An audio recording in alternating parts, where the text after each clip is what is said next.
السلام علیکم ورحمۃ اللہ وبرکاتہ۔ پچھلے 2 دن سے بہت عظیم واقعہ میں نے آپ لوگوں کے سامنے پیش کیا۔ کربلا کیا ہے، واقعہ ہے کربلا، اور پچھلے 2 دن سے 2 پارٹ آپ کے سامنے میں نے پیش کیا ہے۔ آج تیسرا پارٹ ہے، اس کو شروع کریں گے ہم انشاءاللہ تعالیٰ۔ اور چینل کو سبسکرائب لازمی کر دیجیے گا، لائک بھی کر دیجیے گا، بیل آئیکن کو پریس کر دیجیے گا، اور کمنٹ لازمی کیجیے گا، کیونکہ آپ کے کمنٹ سے ہی ہم لوگوں کی حوصلہ افزائی ہوتی ہے۔ شروع کرتے ہیں ویڈیو کو۔ مجھ پہ کیوں بند کرتے ہو پانی، کیا میں محمد کا پیارا نہیں ہوں؟ چکیاں پیس کر ماں نے پالا اور نانا نے جھولا جھلایا، کیا میں اس گھر میں کھیلا نہیں ہوں، کیا نبی کا دلارا ہوں؟ آگے چلتے ہیں۔ ابن زیاد کی کردہ سازشیں۔ اگلے روز ابن زیاد نے کوفہ میں ایک جلسہ عام کا انتظام کیا۔ اس میں ہزاروں افراد جمع کر کے ان سے برملا اعلان کر دیا کہ تم لوگ جانتے ہو کہ میرا باپ زیاد جلاد تھا، صفاق تھا، خون ریز تھا، اور میں بھی خون ریز اور صفاق ہوں۔ مجھے معلوم ہوا ہے کہ تم یزید کی بیعت اور اس کی حکومت سے مختاری ہو، بس میں تمہیں سختی کے ساتھ اس بات سے منع کرتا ہوں اور یہ اعلان کرتا ہوں کہ جو شخص امام حسین کے لیے مسلم بن عقیل کے ہاتھ پر بیعت کرے گا، میں اس کا نام صفا ہستی سے مٹا دوں گا۔ میں تم سب لوگوں کے نام بھی جانتا ہوں اور تمہاری شکلیں بھی پہچانتا ہوں اور تمہارے خاندانوں سے بھی واقف ہوں۔ اس بدناک گفتگو کے نتیجے میں وہ ہزاروں کوفی جو حضرت علی رضی اللہ تعالیٰ عنہ اور امام حسین رضی اللہ تعالیٰ عنہ کی حمایت اور غیر مشروط وفاداری کے علم بردار تھے، وہ اپنی بزدلی کے باعث انہی قدموں پر پیچھے ہٹ گئے اور بہت سے لوگ خوف کے مارے چھپ گئے۔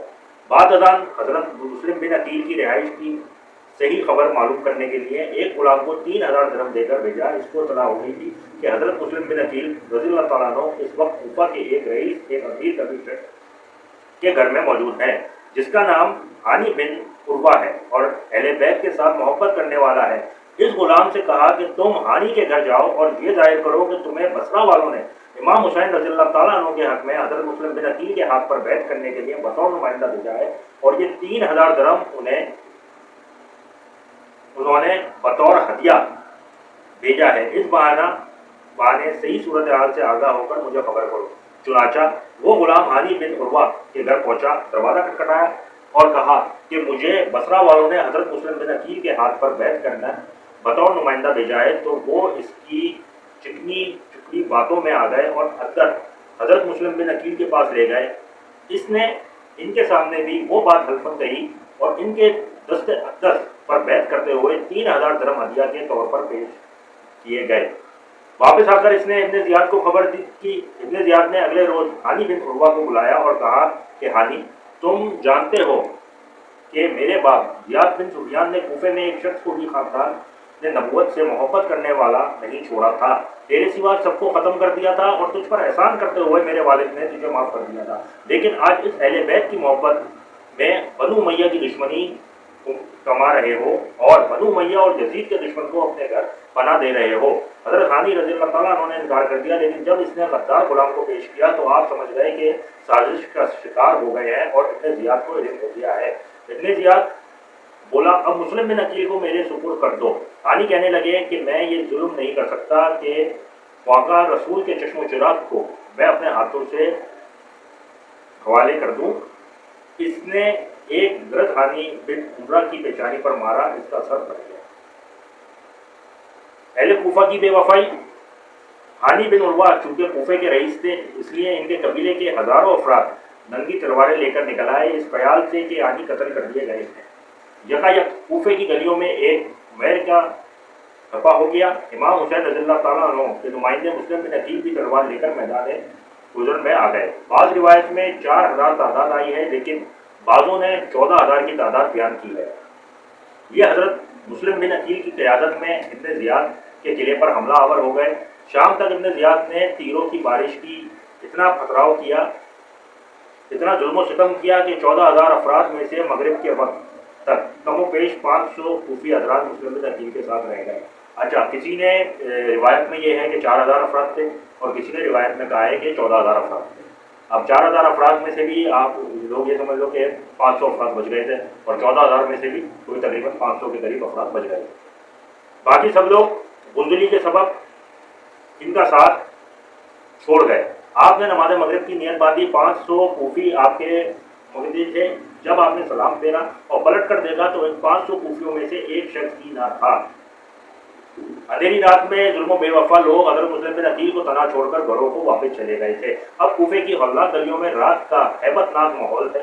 یزید اور ابن زیاد کے ظلمانہ اور بیانہ منصوبے میں، اور وہ جو ہزاروں کی تعداد میں آ کے دست اقدس پر بیعت کر کے آپ سے غیر مشہور وفاداری کا وعدہ کر چکے تھے، ان میں سے ایک شخص بھی اس وقت حضرت مسلم بن عقیل کا سہارا بننے کے لیے تیار نہیں۔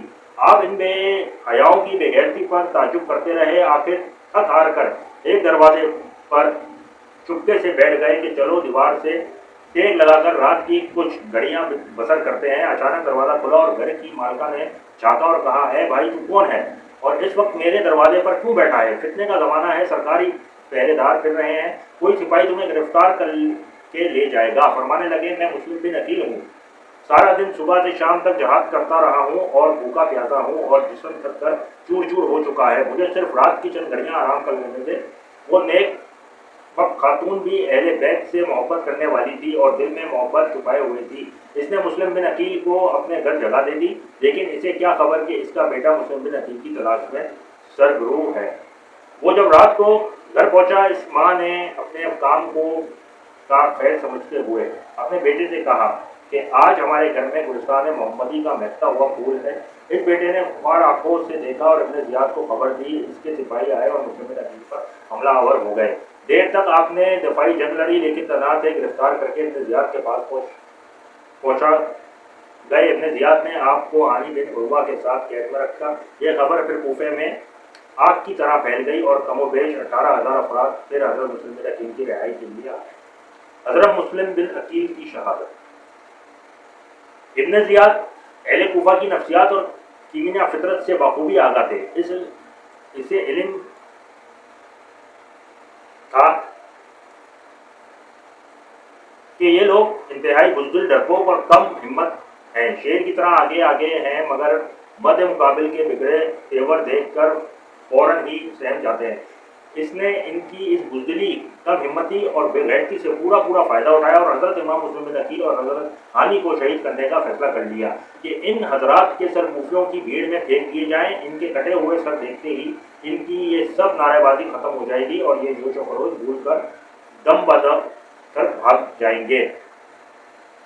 چنانچہ ایسا ہی ہوا۔ ان دونوں کو شہید کر کے جب ان کے سر کوفیوں میں پھینکے گئے تو ان کے ہاتھ پیر پھول گئے، خوف سے کانپ اٹھتے اور کھسکنا شروع ہو گئے۔ آہستہ آہستہ نوبت یہاں تک پہنچی کہ 18,000 افراد میں سے ایک بھی نہ بچا اور سب دم دبا کر جان بچا کر بھاگ گئے۔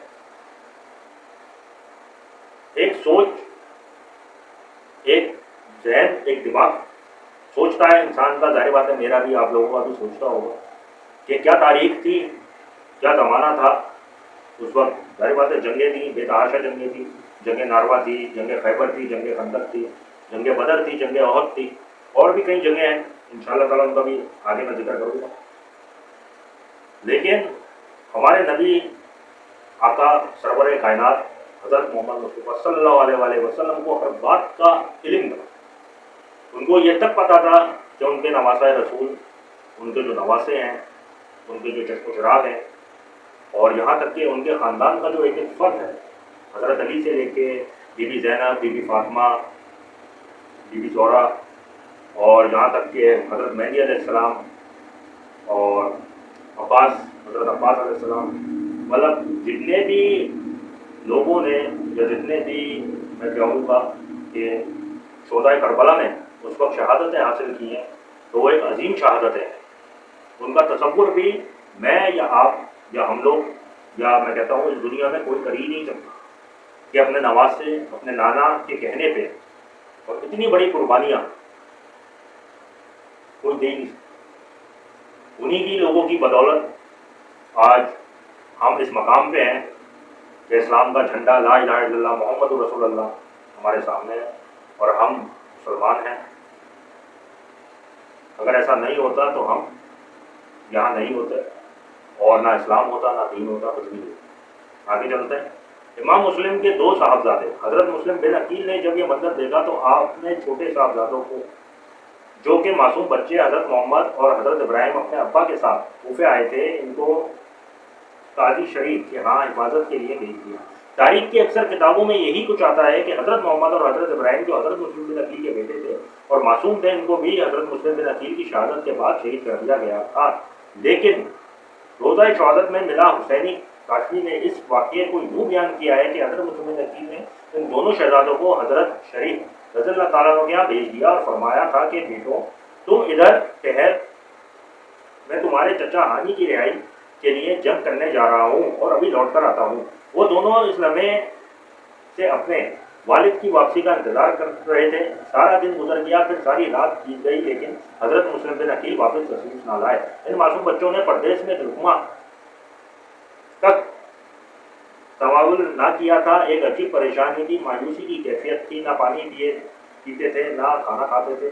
جب قاضی شریف پر نم آنکھوں کے ساتھ دست بدست شہزادوں کے سامنے پیش ہوتے ہوئے عرض کرتے، شہزادے کھانا کھا لو، تو وہ عرض کرے، چچا جان ہم اپنے ابا جان کے غیر کھانا نہیں کھا سکتے، ہم ان کا انتظار کر رہے ہیں۔ اور شرح ایک آ بر کر سر جھکلاتے، نہ وہ بیان کر سکتے تھے اور نہ ہی وہ چھپا سکتے تھے۔ آنکھوں کے ساتھ لوٹ جاتے، پھر آ کر عرض کرتے تو پھر وہی جواب ملتا کہ چچا ہم ابا جان کے بغیر کھانا نہیں کھائیں گے۔ یہ کشمکش جاری ہے، 2 دن سے بچے بھوکے پیاسے ہیں۔ پھر چھوٹا ابراہیم اپنے بڑے بھائی سے کہتا ہے، بھائی جان خدا جانے ابا جان آئیں گے، میں مدینے کی گلیوں کے لیے اداس ہو گیا ہوں، میرا دل چاہتا ہے کہ واپس مدینے چلے جائیں۔ اور مدینے کے بچے کہتے ہوں گے کہ ابراہیم ہمیں بھول گیا ہے۔ اس قسم کی معصومانہ گفتگو دونوں بھائی آپس میں کر رہے ہیں۔ شرح اور اس کے گھر والے اس گفتگو کو سن رہے ہیں، ان کا کلیجہ پھٹا جا رہا ہے۔ اس اثنا میں کوفے کی گلیوں میں اعلان ہو گیا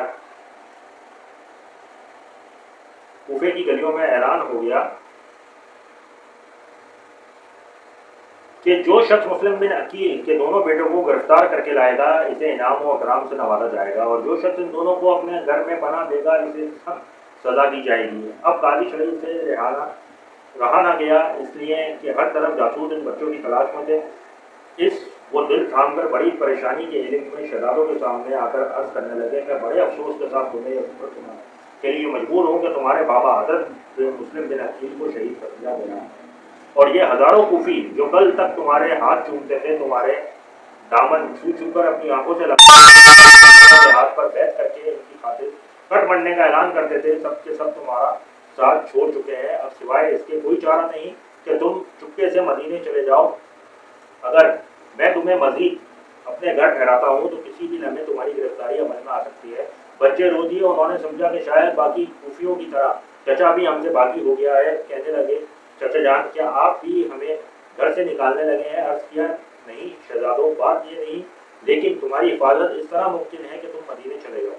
صبح سویرے فلاں جگہ سے ایک قافلہ مدینے کو روانہ ہو رہا ہے، وہ تمہیں وہاں پہنچا دے گا۔ پھر اپنے بیٹے اسد کو بلایا اور کہا، اسد صبح سویرے ان دونوں بچوں کو لے کر ان قافلے والوں کے سپرد کر دینا، ان کی شناخت نہ کروانا، کسی کو پتہ نہ چلے سکے کہ اجنبی کون ہے۔ وہ چپکے سے انہیں مدینہ چھوڑ دیں گے، پھر یہ شہزادے خود اپنے گھر چلے جائیں گے۔ صاحبزادوں کی شہادت۔ حضرت مسلم بن عقیل کے جو دونوں صاحبزادے تھے ان کو بھی شہید کر دیا گیا۔ اسد بن شریف الگ صبح حضرت ابراہیم اور حضرت محمد کو لے کر اس قافلے کی جانب روانہ ہوئے، لیکن افسوس ایک قافلہ کچھ دیر پہلے روانہ ہو چکا تھا۔ اس نے قافلے کی راہ کی طرف نظر دوڑائی، تھوڑے ہی فاصلے پر کچھ گرد اتری ہوئی نظر آ رہی تھی۔ اسد بن شریف نے کہا، بچوں وہ گروہ اسی قافلے کی ہے، تمہارے ساتھ میرا جانا اور دوڑنا کچھ مناسب نہیں ہے بلکہ مسلط کے خلاف ہے، تم دوڑ پڑو، جلدی ہی اس قافلے کے ساتھ مل جاؤ گے۔ معصوم بچوں نے اس کا شکریہ ادا کیا اور ایک دوسرے کے ہاتھ پکڑ کر قافلے کی جانب دوڑ پڑے۔ بچے بہت کم عمر تھے، راستہ خطرناک تھا، تیزی سے دوڑا بھی نہ جاتا تھا۔ کچھ ہی آگے چلے تھے کہ چھوٹے بچے ابراہیم کے پاؤں میں کانٹا چبھ گیا، اس کو سخت تکلیف ہوئی اور بیٹھنا چاہتا تھا، اور بھائی اسے گرفتاری کے خوف سے آگے بھگاتا